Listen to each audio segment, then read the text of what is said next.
জিয়াউর রহমান যখন বাংলাদেশের রাষ্ট্রপতি তখন বাংলাদেশের জাতীয় নিরাপত্তা সংস্থা এনএসআই এর মহাপরিচালক ছিলেন এস আব্দুল হাকিম।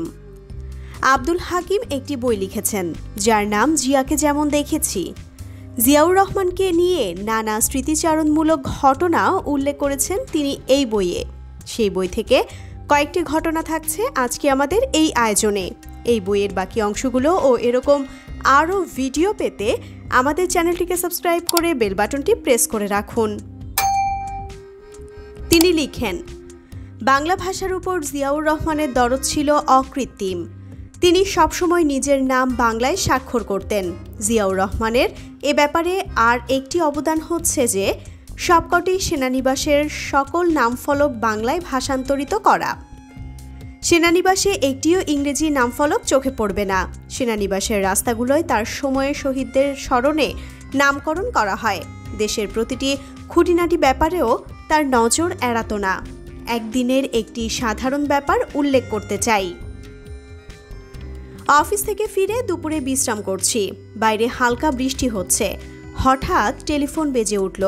রিসিভার উঠাতেই প্রেসিডেন্টের কণ্ঠস্বর, কি করছেন? আপনাদের দিকে কি বৃষ্টি হচ্ছে? আমি তখন উত্তরে বললাম, হ্যাঁ স্যার, কিছু কিছু বৃষ্টি হচ্ছে। উনি বললেন, এ সময় বৃষ্টি হচ্ছে খুব খারাপ না? এখনই আবহাওয়া অফিসে খবর নেন দেশের কোন কোন জায়গায় বৃষ্টি হচ্ছে বলেই টেলিফোন ছেড়ে দিলেন। আমি হঠাৎ তার উদ্বেগের কারণ বুঝলাম না। শীতের শেষে অনেক সময় এরকম বৃষ্টি হয়, এটা কোনো অস্বাভাবিক কিছু নয়। যাই হোক, তার নির্দেশ পালন করতে আবহাওয়া অফিসে টেলিফোন করলাম। কোথায় কোথায় কি পরিমাণ বৃষ্টি হয়েছে তা জানাতে বললাম। আবহাওয়া অফিস আমাকে অল্পক্ষণের মধ্যে খবর জানালো, উত্তরবঙ্গে 2-1 স্থানে সামান্য বৃষ্টিপাত হয়েছে, আর কোথাও কোনো বৃষ্টিপাত হয়নি। প্রেসিডেন্ট জিয়াকে টেলিফোনে খবরটি জানালে তিনি আশ্বস্ত হয়ে বললেন, যাক, বাঁচা গেছে। এখন বৃষ্টি বেশি হলে অনেক ফসল, পেঁয়াজ, মরিচ খুব ক্ষতিগ্রস্ত হতো। এই চিন্তা কিন্তু আমার মাথায় আসেনি। কৃষক ছাড়া অন্য কারো মাথায় এই চিন্তা আসবার কথাও নয়। কিন্তু জিয়াউর রহমানের এই নিয়েই মাথা ব্যথা শুরু হয়েছিল। কোনো রাষ্ট্রপতি যে এই সামান্য ব্যাপার নিয়েও উদ্বিগ্ন হতে পারে, এটা কল্পনায় আসে না। তার সেনানিবাসের বাসা থেকে তার সঙ্গে বঙ্গভবন আসবার সময় দেখেছি খোলা চোখ দিয়ে সব কিছু দেখে চলেছেন, আর কোনো কিছু খাপছাড়া নজরে পড়লেই নির্দেশ দিতেন যেন সংশ্লিষ্ট মন্ত্রীকে প্রতিকারের জন্য সঙ্গে সঙ্গে জানানো হয়। তার এক অভ্যাস ছিল, আমাদের সঙ্গে আলাপ আলোচনার সময় অথবা কোনো দর্শনার্থীর সাথে আলাপের সময়ও টেলিভিশন খোলা থাকত। তিনি কথাও শুনছেন আর টেলিভিশনের উপর নজরও রেখে চলেছেন। টেলিভিশনের কোনো খবরের মধ্যে কোনো ব্যাপারে কোনো ত্রুটি লক্ষ্য করলে সঙ্গে সঙ্গে নোট করে নিতেন আর দেরি না করে সংশ্লিষ্ট মন্ত্রীকে অথবা অফিসারকে টেলিফোন করতেন। সে ব্যাপারে প্রয়োজনীয় পদক্ষেপ নেবার নির্দেশ দিতেন।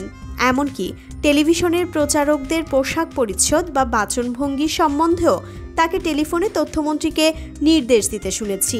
নোয়াখালীর রায়গঞ্জে ডেনিশ এনজিও এর সাহায্যে একটি মৎস্য খামার চালু হয়েছিল। সবাই বলতে শুরু করলো এটি একটি অত্যন্ত উপকারী ও মর্যাদাশীল প্রকল্প। একদিন তিনি সেই প্রকল্পটি দেখতে গেলেন। সেখানে গিয়ে দেখেন প্রকল্পের উপদেষ্টাদের শীতাতপ নিয়ন্ত্রিত পরম আরামদায়ক বাড়ি, বিদেশি খাদ্য ও পানীয় ভরা রেফ্রিজারেটর, ফুলে ভরা লন, ঘাসের সুন্দর টেনিস কোর্ট, অর্থাৎ বিলাসিতার চরম ব্যবস্থা। মাছের বিরাট প্রকল্প, কিন্তু মাছ কই?